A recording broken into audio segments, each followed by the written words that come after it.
Good morning. Welcome to Unity Church of the Hills. We're going to start our service on this beautiful morning.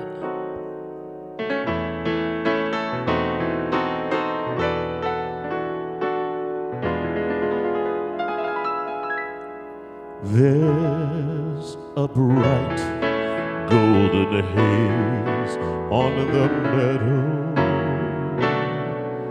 There's a bright golden haze on the meadow.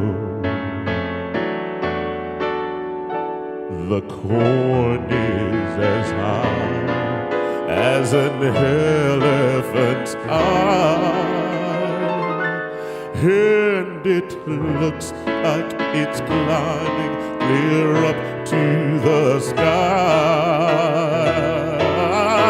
Oh, what a beautiful morning. Oh, what a beautiful day.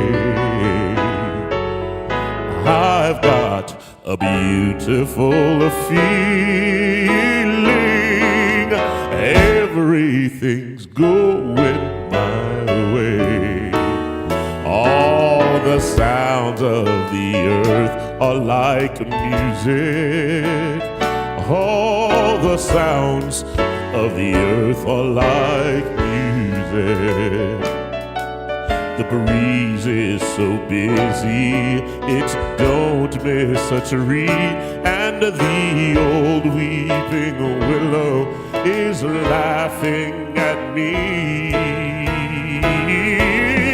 Oh, what a beautiful morning. Oh, what a beautiful day. I've got a beautiful feeling. Everything's going my way. Oh, everything's going my way. Oh, everything's going my way. All the sounds of the earth are like music. Oh, what a beautiful morning. All the sounds of the earth are like music. Oh, what a beautiful morning. Oh, what a beautiful day. I've got a beautiful feeling.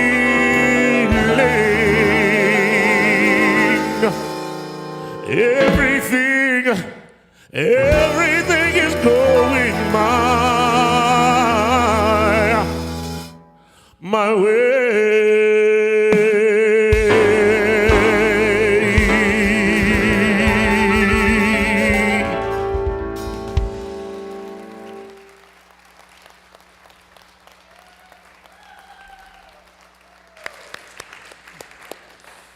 Thank you, Rod. Good morning, everyone.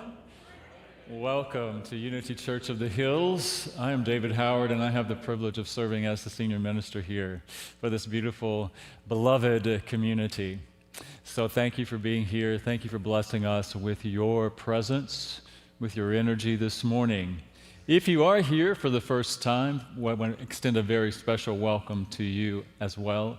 If you didn't receive a packet, a new member packet, visitor packet, when you came in, I invite you to stop by the table as you leave and receive one of those. And if you are willing, there's certainly no obligation, just an invitation. If it is your first time and you're willing to let us know that by raising your hand, we invite you to do that now so we can see who's here for the first time. Yeah, thank you for being here today.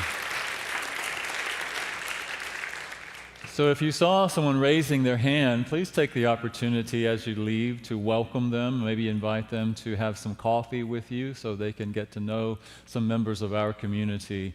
We hope you find a loving and welcoming place here at Unity Church of the Hills. And I want to extend a very special welcome to those of you who are watching online. Thank you for joining us this morning as well. Or if you're watching this at some other time during the week, thank you for blessing us with your time and your energy.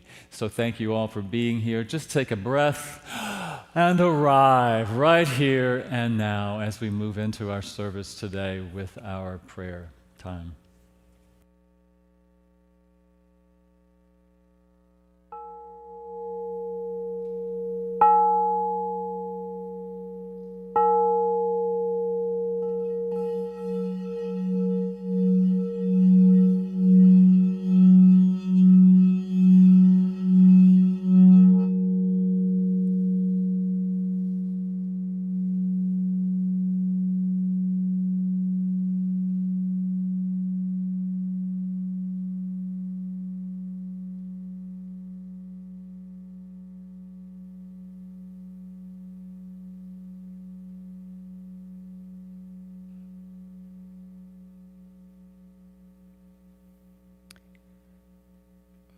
As the tone fades away and the rhythm of inhale and exhale gently bring my awareness from mind to heart to infinite expansion and oneness. I embrace harmony as my true nature and envision light and love flowing through all. The beautiful peace of loving kindness radiating forever, and hearts alive with the desire for understanding and the good of everyone. Where there is darkness, let there be light. Fear vanishes as divine presence fills my being, allowing me to fully receive inspiration, to guide me forward with faith and love, recognizing possibilities, and with clarity and wisdom, knowing what is mine to do, and lovingly carrying out my mission and serving with joy. I walk by faith and stand steady, knowing I'm guided by infinite wisdom. I'm grateful for the peace that is always present, and for all who demonstrate peace and support harmony. My life is the prayer of unity for all. And so it is. Amen.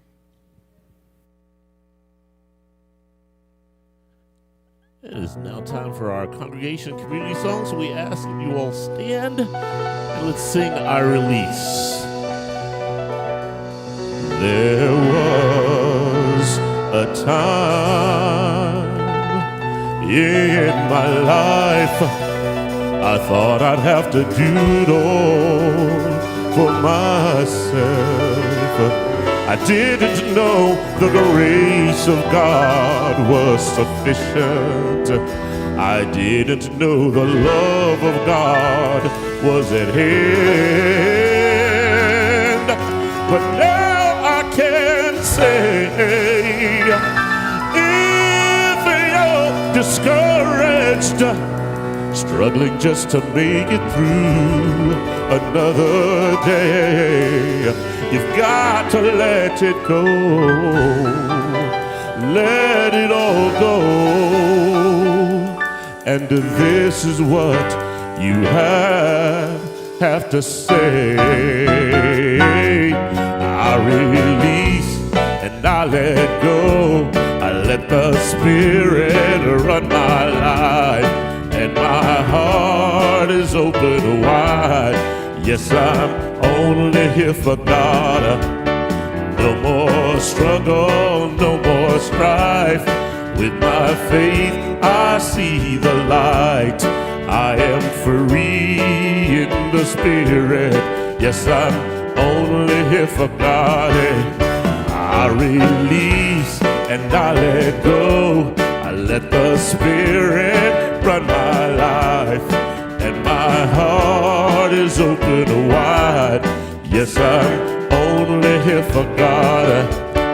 No more struggle, no more strife. With my faith I see the light. I am free in the Spirit. Yes, I'm only here for God. I release and I let go. Let the Spirit run my life. My heart is open wide. Yes, I'm only here for God. No more, no more, no more. No more struggle, no more strife. With my faith I see the light. I'm free in the Spirit. Yes, I'm only here for God. Yes, I am free in the Spirit. Yes, I'm only here for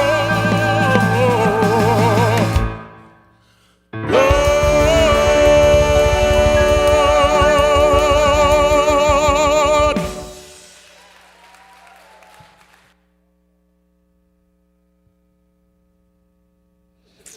Thank you, Rod. Thank you, band. Thank you, guys. Thank you all for that energy and that life this morning.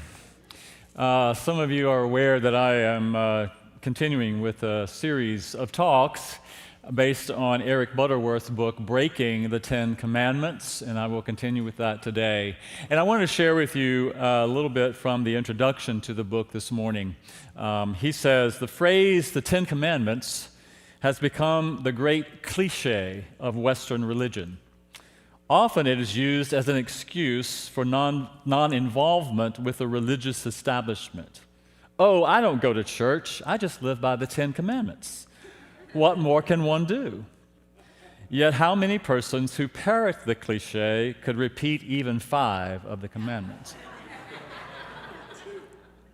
Or even locate them in the Bible, or even have a Bible, for that matter.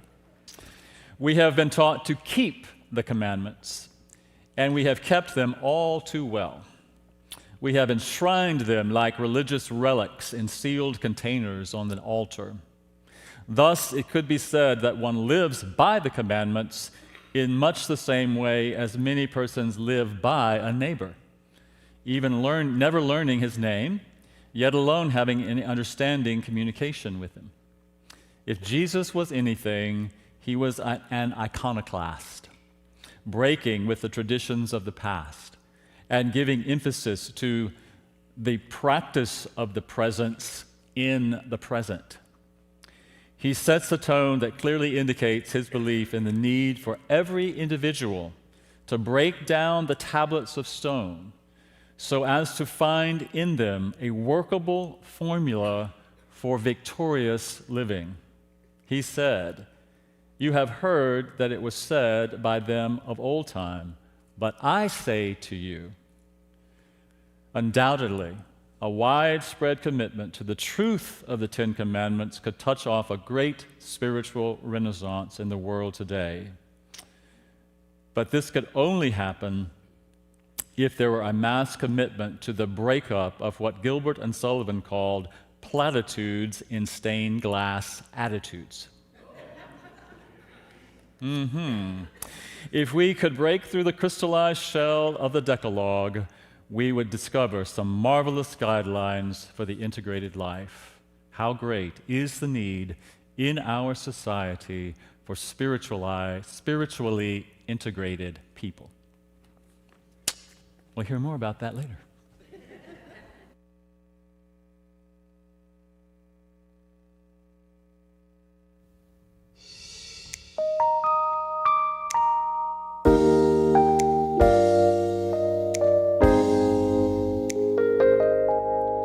I speak with honesty, kindness, and truth. Every word I say reflects the light in me. My voice carries love and integrity. I choose words that lift the world around me. I'm living with intention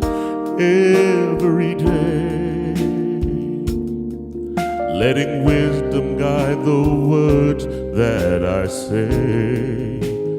Peace in my heart, clarity in my mind. I'm growing stronger with every step in time.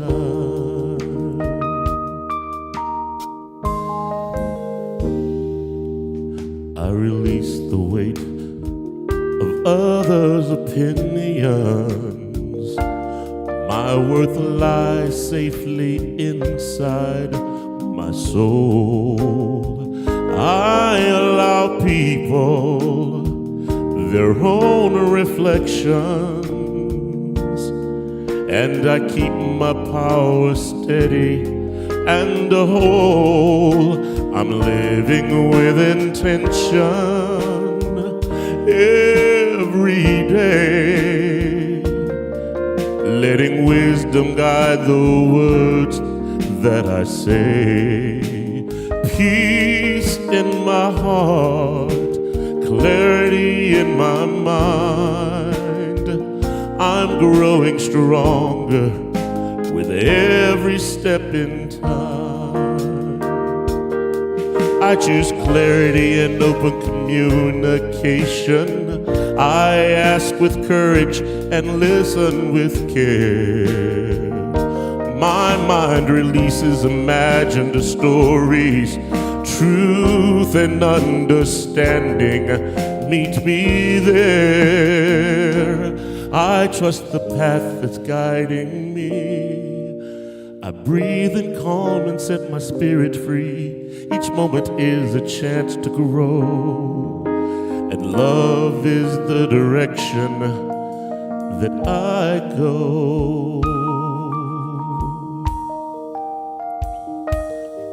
I give my effort with heart and intention. My best is enough in every way. I honor progress and gentle patience, and show up stronger with each new day. I'm living with intention every day, letting wisdom guide the words that I say. Peace in my heart, clarity in my mind. I'm becoming the best version of my life.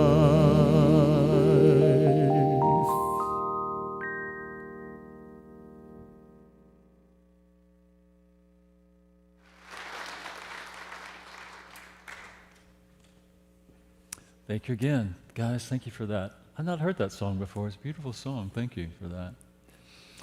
So as I said, I'm continuing this morning with a series on Breaking the Ten Commandments by Eric Butterworth.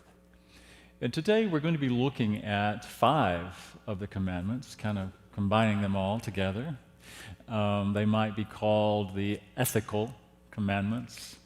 Basically, they are commandments about how we interact with each other, how we treat each other, how we respond to each other.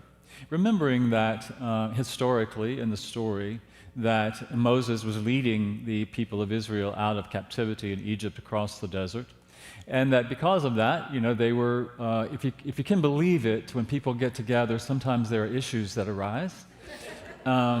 Occasionally, people have conflicts. And so some of these commandments were directions about how people should relate to each other and how they could respond to each other.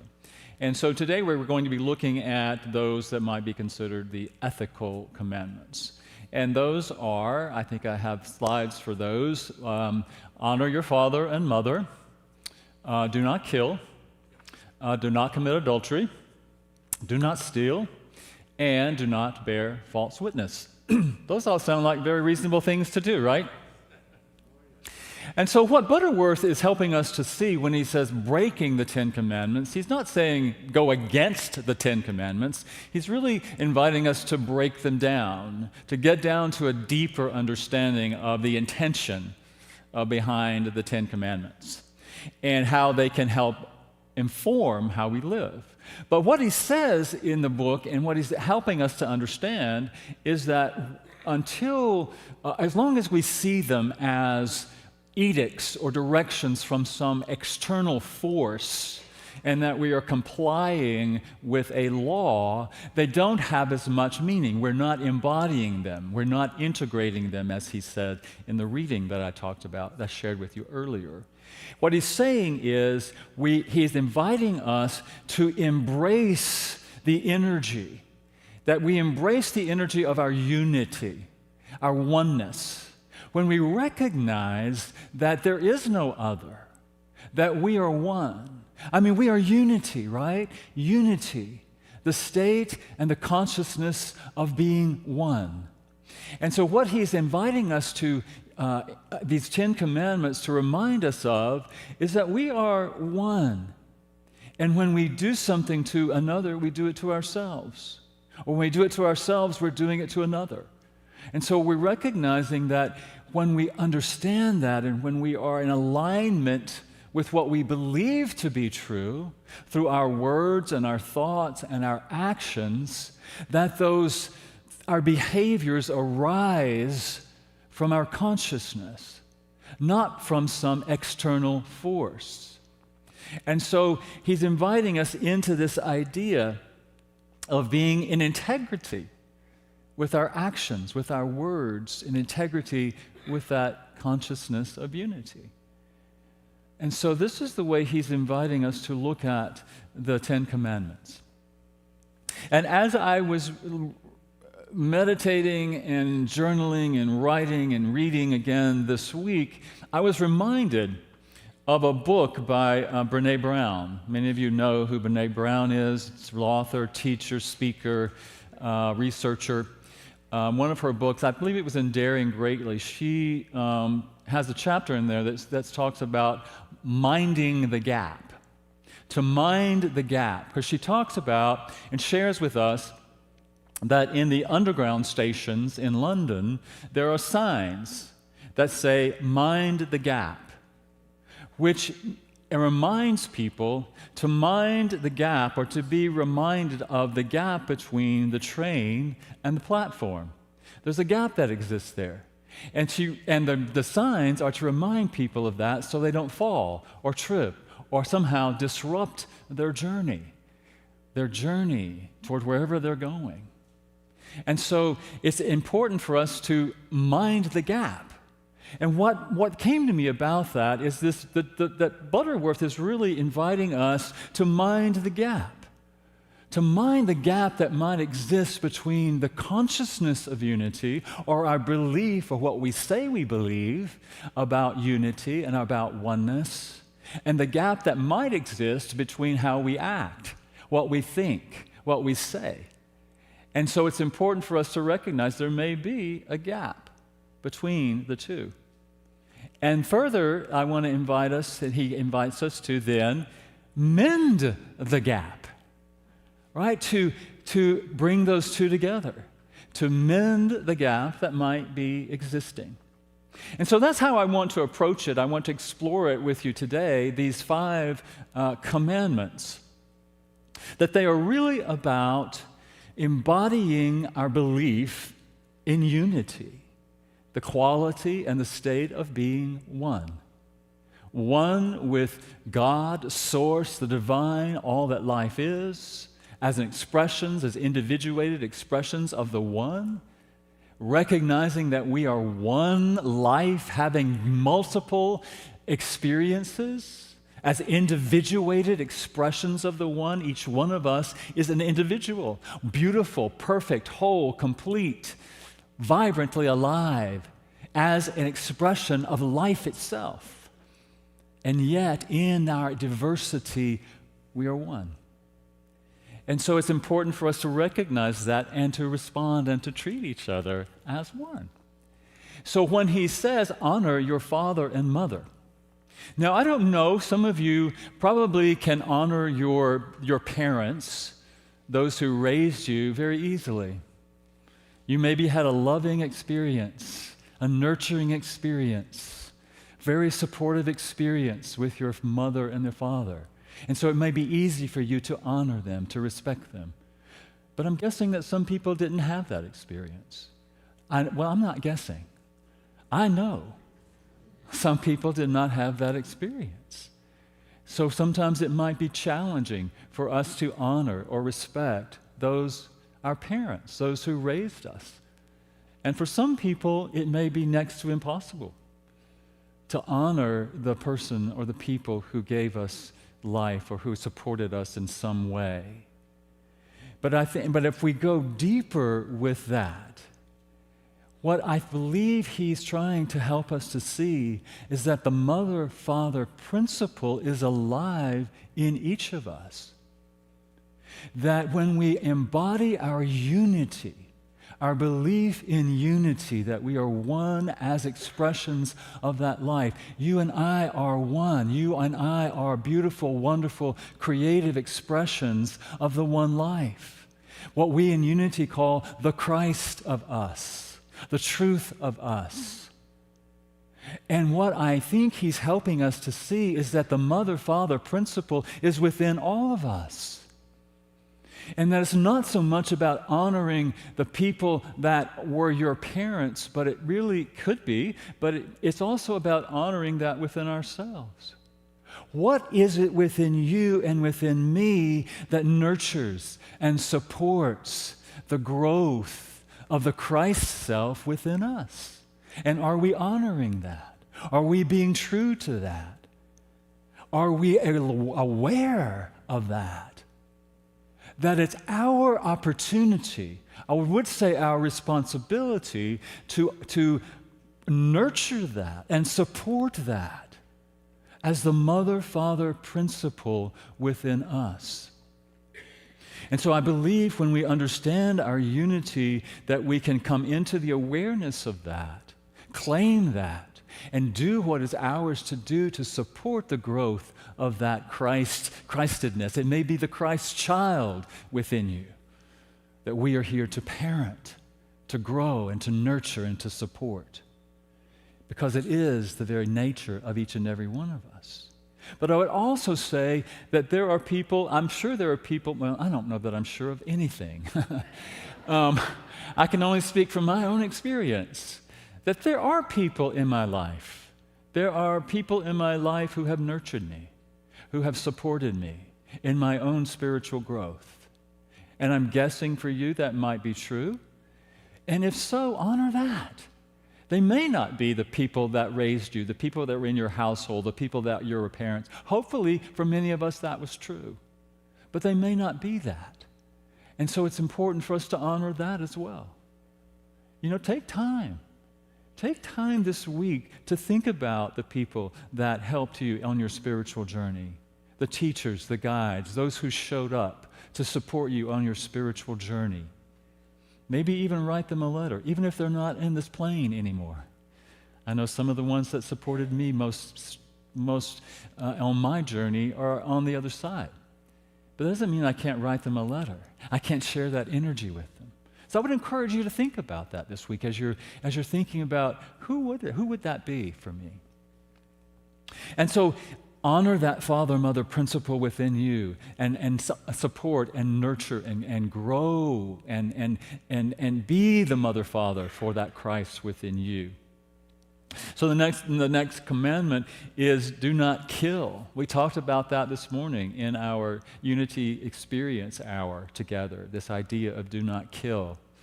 And what Butterworth says is that, well, Butterworth is very, very clear about his idea about do not kill. But what I want to say about that is, again, it's not about a law that we have to achieve, that we have to adhere to from the external. Of course, yeah, of course, it makes sense not to kill, right? But would we harm another being? Would we harm another being, or even would we harm ourselves if we really knew and accepted and believed and practiced that we are the very expression of that life? That you are a beautiful and wonderful and mysterious and majestic, magical experience of the life of the divine itself. And if we can really embody that, embrace that, and know that, would we ever harm ourselves? How do we harm ourselves? How do we kill our own spirits? How do we kill our own desires and creativity and life that wants to live itself through us? How many of us tell ourselves that we're not talented? How many of us tell ourselves we're not creative? How many of us have taken on the beliefs of other people that would tell us that somehow we're not worthy? And that kills something within us. It suppresses something within us. And so our opportunity is to recognize that killing is more than just ending a heartbeat. Killing can also be what we say to ourselves and what we say to each other. Maybe someone in your life did tell you at some point that you were not talented or creative. Maybe you, when you were drawing your little art project in kindergarten, somebody said, well, that wasn't good enough. And did you take that on? Did you allow that to kill your creativity? So be aware of that. Honor that within you. And of course, if we recognize that within us, would we ever say something like that to another person? Are we going to tell another person in any way something that's going to harm them or hurt their spirit, hurt their soul, hurt their creativity?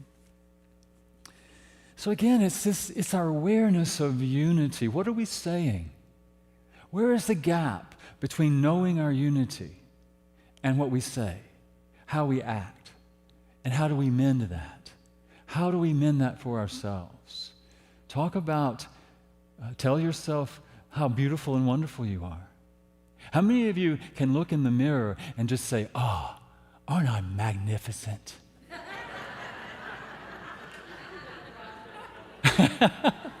Aren't I just wonderful?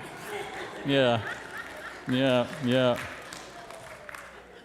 Some of us obviously can and believe that. And so what if you went home today, looked in the mirror, and said something like that to yourself? Oh my gosh, aren't you beautiful? Oh my gosh, aren't you wonderful? Oh my gosh, aren't you creative? Aren't you expressive? Aren't you talented? Look at that.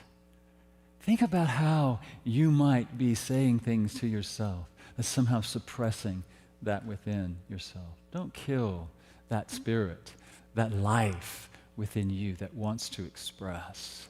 So just another way of thinking about, do not kill. The next one we want to talk about is, what is the next one? Do not commit adultery. Wow, okay. All right. Well, I think we'll skip over that one.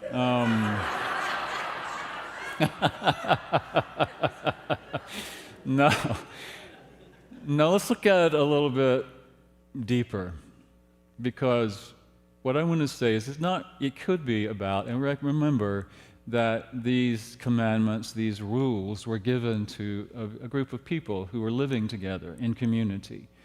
And so when you commit adultery, the physical aspect of that, then it can create issues, in community, especially, so it's important to honor that.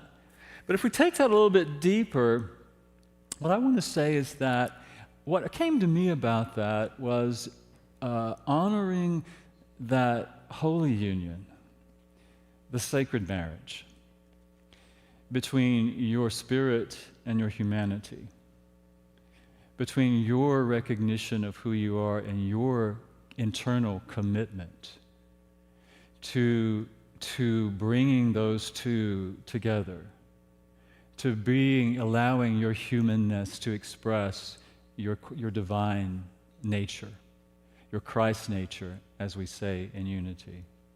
Your commitment to that holy union of the human and the divine. And when we dishonor that, we adulterate our own commitment. And so if we take it deeper, we understand that when we dishonor that we are committing adultery, so to speak. And so our opportunity is to be aware of that. Where am I dishonoring that for myself? Where am I dishonoring my commitment to allow my humanness to express my divinity, or my divinity to shine through my humanity, or my humanity to reveal to me my divinity, and bring the two together? That you are a spiritual being having a human experience, but you are a human being having a spiritual experience. You are a spirit having a spiritual experience. Yeah? And you are human having a human experience. It's not either or, it's both and. And our opportunity is to recognize that, to honor that, and to be committed to that. And to recognize when we are experiencing the gap. And then make a commitment, recommit to ourselves to mend that gap, however that shows up for us, right? But also, I would say, to be aware of when we have dishonored or broken a commitment to somebody else that we've made. You know, it could be very simple. That we made a time commitment to someone and we dishonored that. We made a commitment to be somewhere with someone and we dishonored that. Not to guilt ourselves, but just to be aware. I made this commitment. I dishonored this commitment. How would that affect the other person? To recognize it's about energy. It's about the life that moves between us and in us and through us and as us. And so our opportunity is to honor those commitments that we make to ourselves and to others. And then to do whatever we need to do. If we find ourselves having broken the commitment to someone, are we willing to admit that, to own that, and to make amends for that? To make amend, to mend that gap, and to mend that relationship that might have been harmed by that broken commitment. So that's a different way maybe to see this idea of adultery. The next one we want to talk about is do not, what is the next one? Do not steal. Yeah. So again, what I want to say about that is it's really, when we talk about energy, that is an energy exchange. And when I take something, I'm taking energy in that there's no exchange for. That I am stealing in a way or robbing someone else or something else from some energy.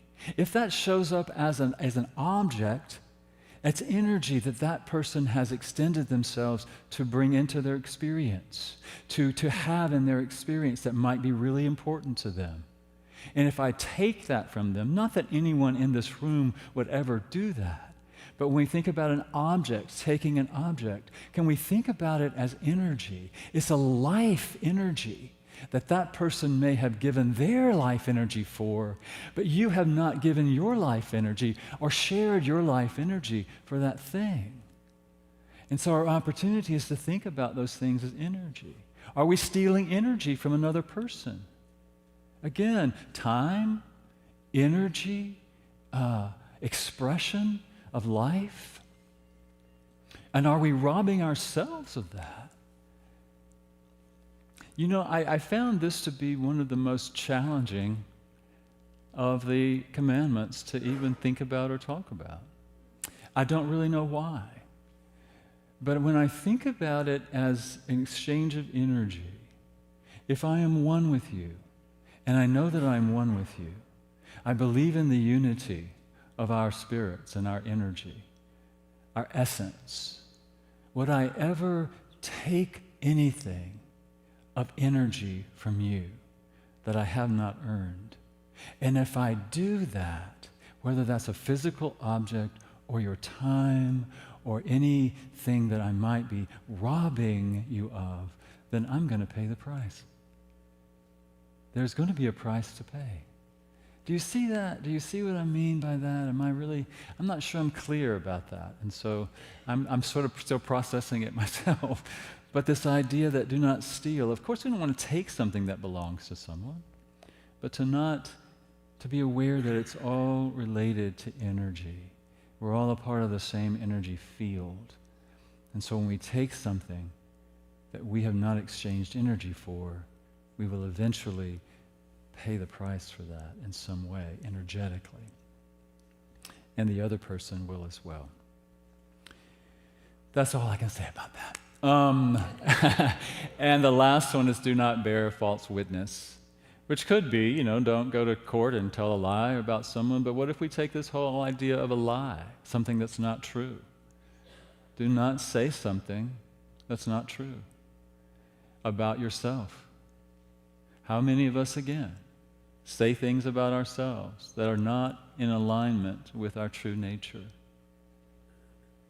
Can we recognize the gap between what we're saying and who we are? What we're being and who we are? Do not lie in your thoughts. Do not lie in your words. Do not lie in your action. Do not bear false witness about yourself. Do you see what I mean by that? When you show up and you, again, say something about yourself that is not in alignment with your truth, then you're lying about yourself. How many of us habitually discount ourselves? Do not really own and honor our value and our worth. We lie energetically about who we are. We don't show up fully as who we are. We don't stand strong and confident in who we are here to be. And in a way, that is bearing false witness. You're witnessing or showing the world an idea of yourself that is not in alignment with your Christed nature, your true nature. And so it's not always about someone else. It's about bearing false witness of who you are and who you are here to be in the world. And when you talk about someone else and discount someone else or dismiss someone else through your thoughts, through your words, through your actions, then you are bearing false witness about the other person. Anything we say about another person, any other person, that is not in alignment with the true nature of that beingness, the Christed nature of that being, we are bearing false witness. Does that make sense to us? And we are the ones who experience it. Now, I know I'm guilty of it as well. I don't want to say the word guilty. I do it, right? I mean, I may see something on the news and I might say, that guy is a jerk. And that's a kind word.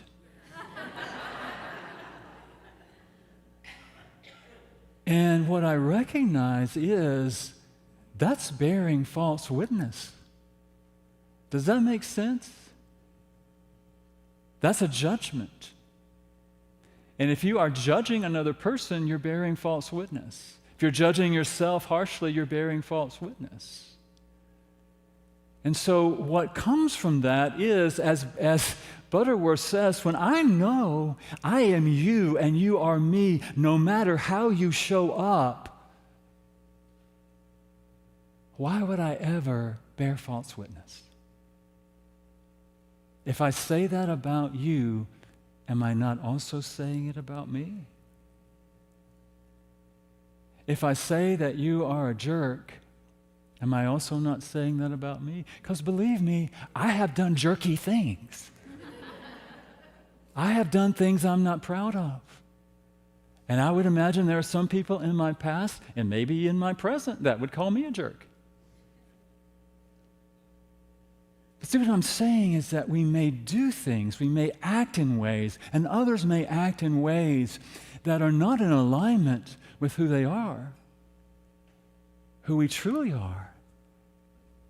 But it doesn't mean that it discounts who we truly are. And so our opportunity is to recognize our unity, to recognize our oneness, and to mind the gap between what we say and what we do, and how we think, and then to do whatever it takes for us to mend that gap, to rethink, to maybe take a different approach, to see ourselves as a beautiful expression of the divine, and to see each other as beautiful expressions of the divine.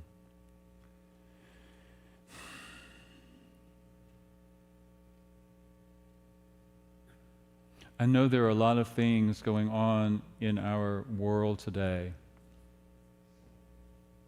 that are being promoted and executed by people that are harming, and it is very easy and tempting for us to bear false witness about the people. Doesn't mean their actions are in alignment with the true nature of who they are or who we truly are. But our opportunity is not to bear false witness, because what does that do energetically but add to that? What does it do energetically but affect us, affect the whole? So our opportunity is, as Butterworth says when he talks about prayer, is not to try to set things rightly, but to see things, not to set things right, but to see it rightly, to see the truth, to hold the consciousness of love, to know and to hold that consciousness for even those people that we most vehemently disagree with. Those people that we most believe are doing the most harm to the world. Because as we continue to bear false witness energetically, we are only adding to that energy. Does that make sense? And are we willing to mend that gap? I know it's challenging, but I believe that's the only way that we are going to heal. The only way that we're going to come together in our humanness, in our oneness, to embody that. You and I are the ones that we've been waiting for. You and I are the saviors of the world. You and I, as we recognize our unity, and as we recognize where we are speaking, thinking, acting in ways that are not the embodiment of that unity, and doing what is ours to do to mend that gap, to make choices moment by moment, with every thought, with every word, with every action. That is the embodiment of the consciousness of unity, the beingness of unity, not just the belief, not just the idea, not just the philosophy that we say we believe, but the embodiment of that unity, oneness, through our thoughts, through our words, and our actions, and to be mindful of that. Charles Fillmore once said, self-awareness is the prelude to Christ consciousness. We must allow ourselves to be self-aware. What am I thinking? What am I feeling? What am I speaking? What am I acting? And am I being the very essence, embodying the very essence of unity? Or not? And if I'm not, I get to make a different choice. And I'm speaking to myself. And I'm just reminding us all that is how we will change the world. And that is the only way. I think I've said enough. So let's take a moment, take a breath. Breathe into that awareness of unity. Recognizing once again that Mother, Father, principle, energy, life within you as you. That you are here as the embodiment of that, to nurture and support your own Christed nature, the Christ child that you are. Recognizing that you're here to be that life,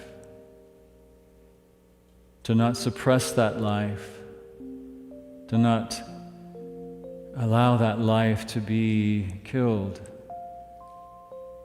through the words of yourself or others. To recognize that you are here to allow that holy union of humanity and divinity to be expressed in and through and as you. And to recognize that you are here and that you choose to honor that commitment, that holy union.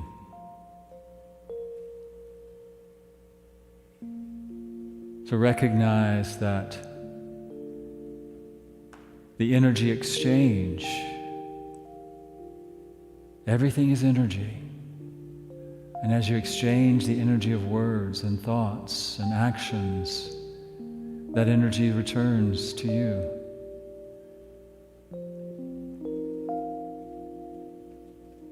And to recognize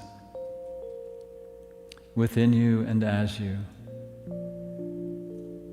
that you're here to bear witness to the truth.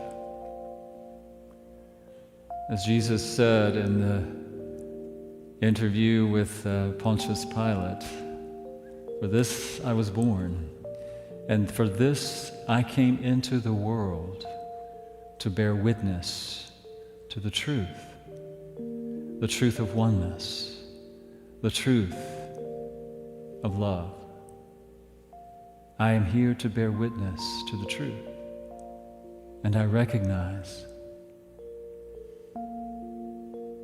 that I'm here to bear witness to the truth of myself and all others." So in this moment, I'm aware of my unity, my commitment to that unity, my commitment to the embodiment of that unity, and the beingness of that unity through my thoughts, through my words, through my actions. I am here to bear witness to the truth. And as you take a breath and breathe into that awareness, I invite you to be aware as we go into a short time of silence. If anything arises for you that might feel like, seem like a gap, that you mind the gap, mindful of the gap in your own life, wherever that may show up. And then ask, at the depth of your being, how I might mend that gap between what I say I believe, between my commitment to the embodiment of unity, and my thoughts, my words, and actions.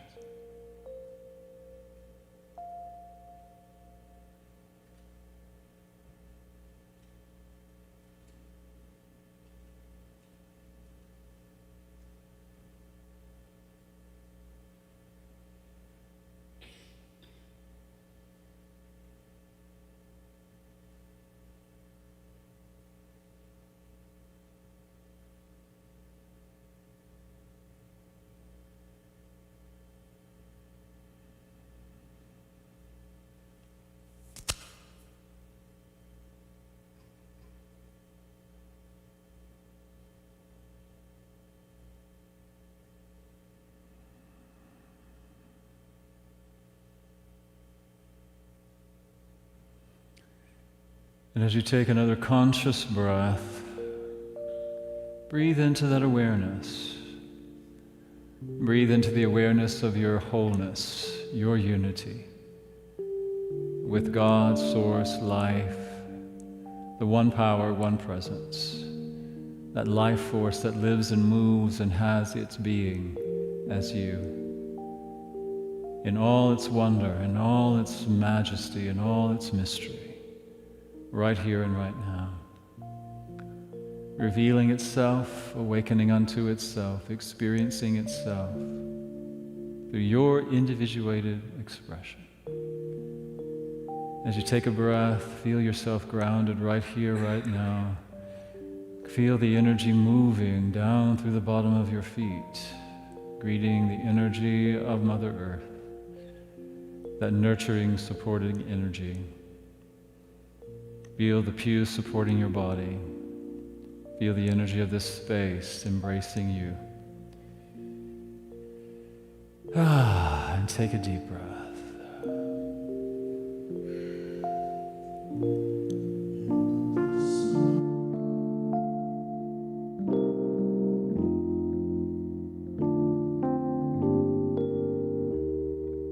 A secret meeting place. Love is there. In the silence where every color blends and every rainbow ends, good is there, peace is there, truth is there, God is there.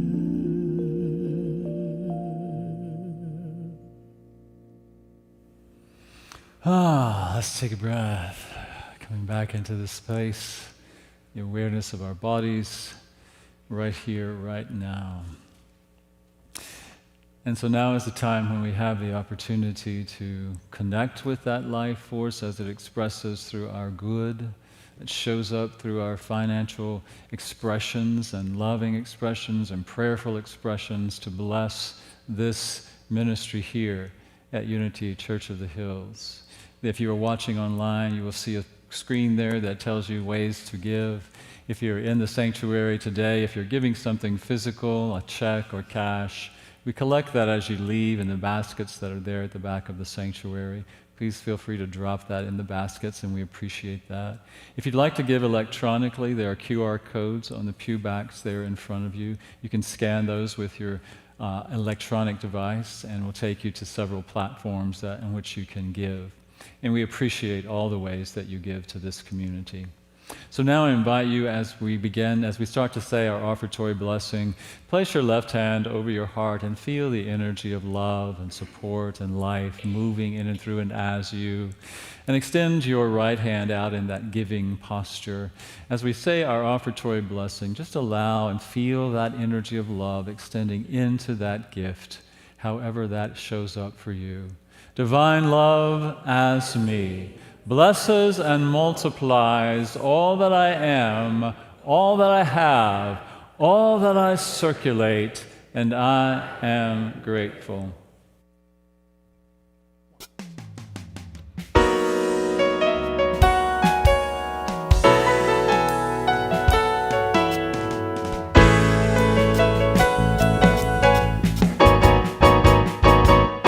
Oh Lord, you have turned my morning into dancing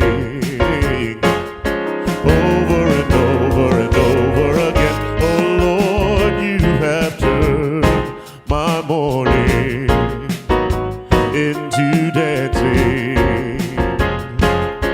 over and over and over again. Oh Lord, you have turned my sorrow into joy.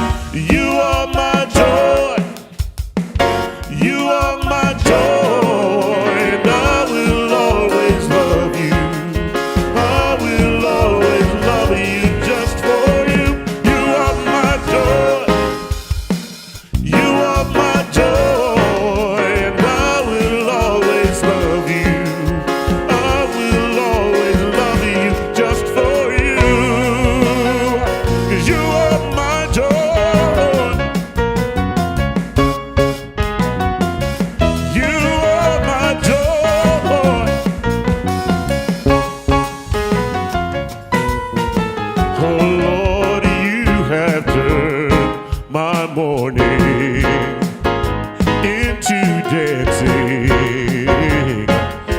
over and over and over again. Oh Lord, you have turned my sorrows into joy. Over and over and over again, you have been my shield, the lifter of my head. You are my joy, you are my joy, and I will always love you. I will always love you just for you. You are my joy, you are my joy, and I will always love you. I will always love you just for you, 'cause you are my joy.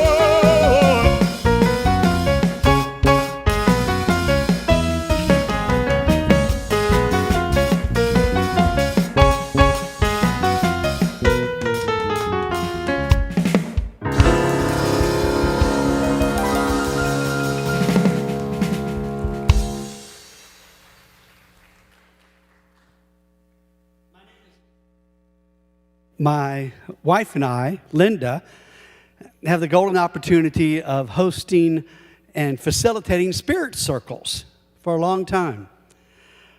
This fall, our church will be forming spirit circles to study Eric Butterworth's spiritual economics. We need spirit circle hosts and facilitators. Now, spirit circles can be hosted in homes, at church, virtually on Zoom, or a combination of locales. They can happen in one location or move around to the locations of the participants.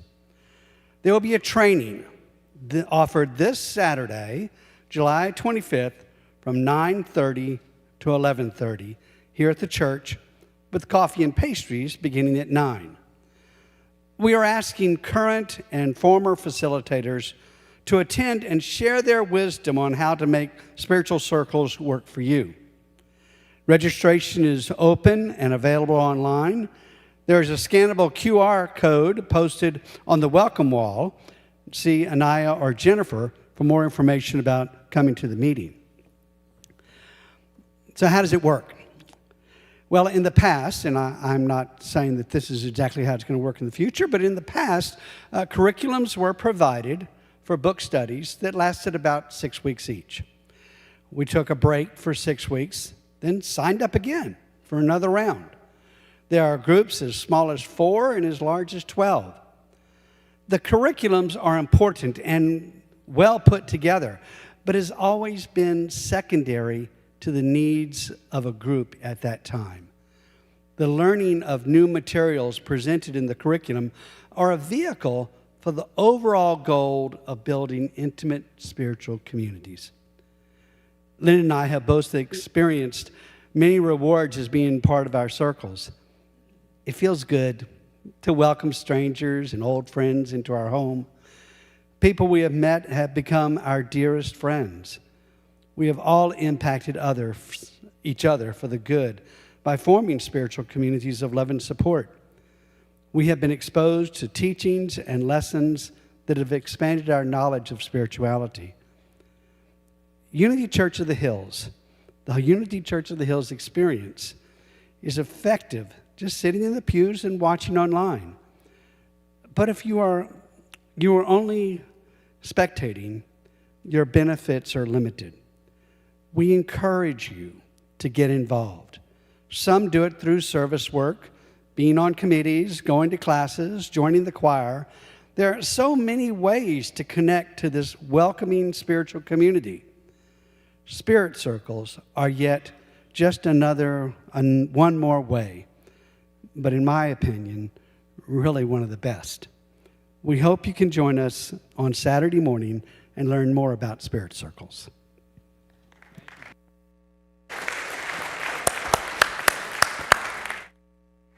Thank you, Michael. Thank you for those. Several of those spirit circles have been going for a while.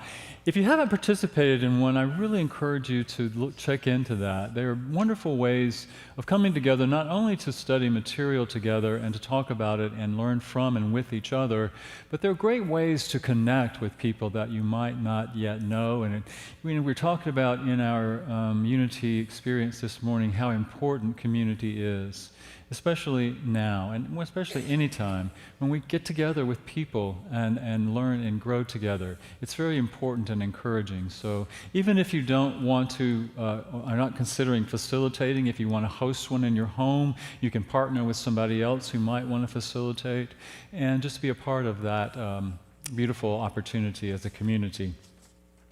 Another thing I want to let everyone know today, there's been some conversation about what's happening with Rod and with Matt and what's going on with the music team, and I want you to know that really somebody had mentioned that, is Rod getting fired? Is Rod not going to be here anymore? What's going on with Rod? And I want to assure you that's not the case. What we're doing is really combining the duties of the music director under one person, and that's going to be Matt is going to be our music director from now on, and he's taking on some of the responsibilities that Rod was doing before, but Rod will be here as much as he's willing to be here and be our soloist, and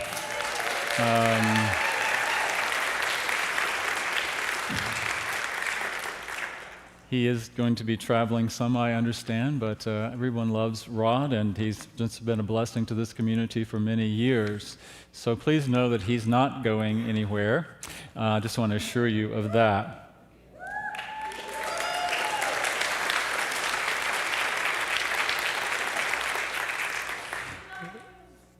Yeah.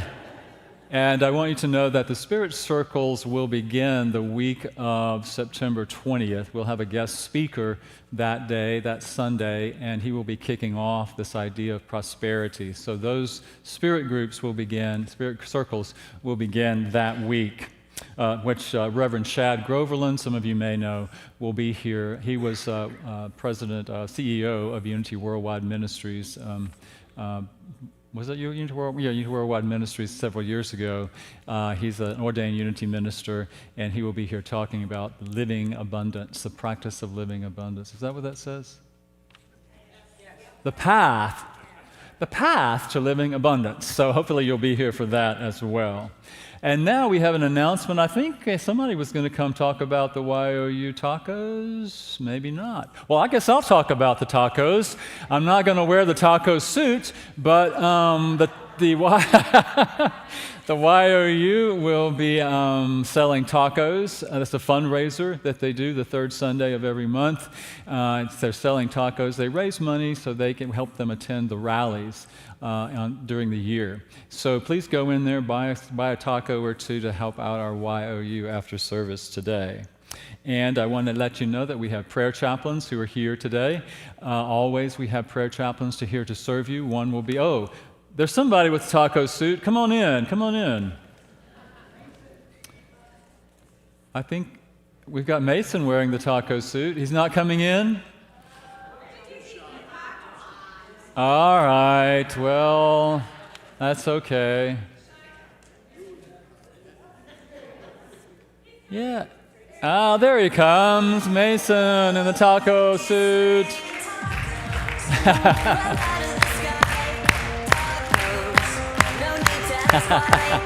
open your mouth and close your eyes. It's raining tacos. Do you want to say something? What should I say? Just say, well, here we go. Just invite people to come buy tacos. Hi, I'm Mason Cadena. I'm 19. I'm with the YOUers, and we're selling tacos today, and it's $3 a piece. And you come on down and get a taco for yourself. It helps support the YOUers and whatnot. Just $3 only. Thank you very much. Yay! Thank you, Mason.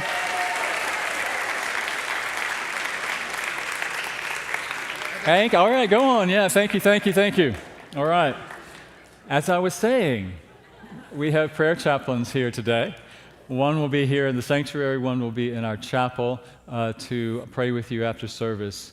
If you all would be willing to come down so people can see your beautiful faces and feel your energy as you come to share, please know we have Jennifer and Laura as our prayer chaplains today. They are here to pray with you.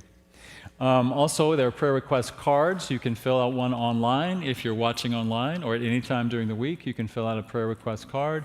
There are also physical cards here as you leave the sanctuary to your left. There are cards and a prayer box there. Fill out a card, put it in the box. Please know that they are prayed for here, and then they're sent on to Silent Unity to be prayed for as well. And I think that's pretty much it today. So let's join together and sing our closing song.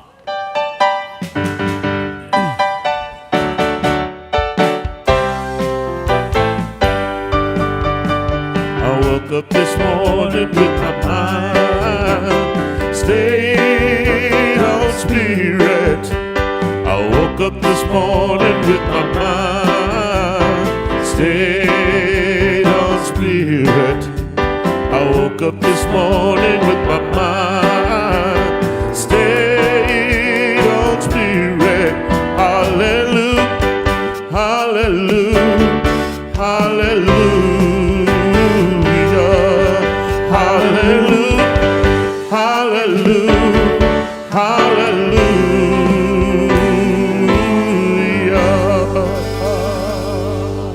Now I invite you to join me as we say our closing prayer. God is light, I am that light. God is love, I am that love. God is the one power and one presence, I am that power and presence. As light, love, power, and presence, I live in unity with all creation and cultivate a world that works for all. And so it is. Yes.